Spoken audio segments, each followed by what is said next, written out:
दज्जाल अल मसीह अद-दज्जाल कौन है? उनका धोखेबाज मसीहा, जिसे आमतौर पर सिर्फ दज्जाल के रूप में जाना जाता है, इस्लामिक अंत समय में एक बुरा चरित्र है जो वादा किए गए मसीहा का ढोंग करेगा और बाद में खुद को ईश्वर घोषित किया।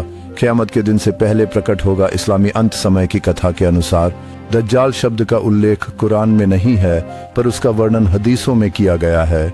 ईसाई धर्म में एंटी क्राइस्ट के समान दज्जाल के पूर्व में इजराइल के नजदीक यरूशलेम में लोद के द्वार पर निकलने की बात कही जाती है। हालांकि विशिष्ट स्थान विभिन्न स्रोतों में भिन्न होता है। दज्जाल का भौतिक रूप, उसे अक्सर एक आंख में अंधा बताया जाता है। वह कौन सी आंख है, इसमें अनिश्चितता है और कुछ द्वारा विवादित भी। उसकी दोनों आंखें हालांकि कम से कम विकृत मानी जाती हैं। एक पूरी तरह से अंधा होता है और दूसरा उभरा हुआ होता है। आंख में दोष होना अक्सर बुराई के लक्ष्यों को प्राप्त करने में अधिक शक्तियां देने के लिए माना जाता है। विशेषता वाली एक आंख को आध्यात्मिक अंधता का प्रतीक माना जाता है।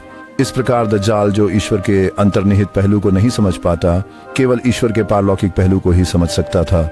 हदीसें वर्णन करती हैं दज्जाल को स्वर्ग और नरक को विकृत करने वाला के रूप में, क्योंकि वह अपना स्वर्ग और नरक साथ लेकर आएगा, लेकिन उसका नरक स्वर्ग होगा और उसका स्वर्ग नरक होगा। अंत समय में दज्जाल की भूमिका, वह पूरी दुनिया घूमेगा, हर शहर में प्रवेश करेगा सिवाय मक्का और मदीना के। एक झूठे मसीह के रूप में माना जाता है कि कई उससे धोखा खाएंगे और उसकी रैंक्स में शामिल हो जाएंगे। उनमें यहूदी, बदुई, बुनकर, जादूगर और व्यभिचार के बच्चे शामिल हैं। इसके अलावा वह शैतानों की एक सेना की मदद से होगा। फिर भी सबसे विश्वास पात्र समर्थक यहूदी होंगे, जिनके लिए वह ईश्वर का अवतार होगा। दज्जाल बीमारों को ठीक कर सकेंगे, मरे हुओं को जिला सकेंगे और धरती को वनस्पति उगाने का कारण बनेंगे। पशुओं को समृद्ध और मृत बनाने और सूर्य की गति को रोकने में सक्षम। उसके चमत्कार उन चमत्कारों की तरह होंगे जो यीशु ने किए थे।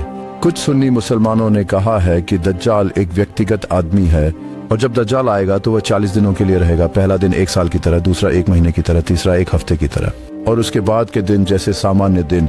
दज्जाल की प्रकृति अस्पष्ट है, हालांकि उसके जन्म की प्रकृति बताती है कि मुस्लिम अपोकैलिप्स की पहली पीढ़ियों ने उसे मानव के रूप में माना था। वह एक शैतान के रूप में भी पहचाना जाता है।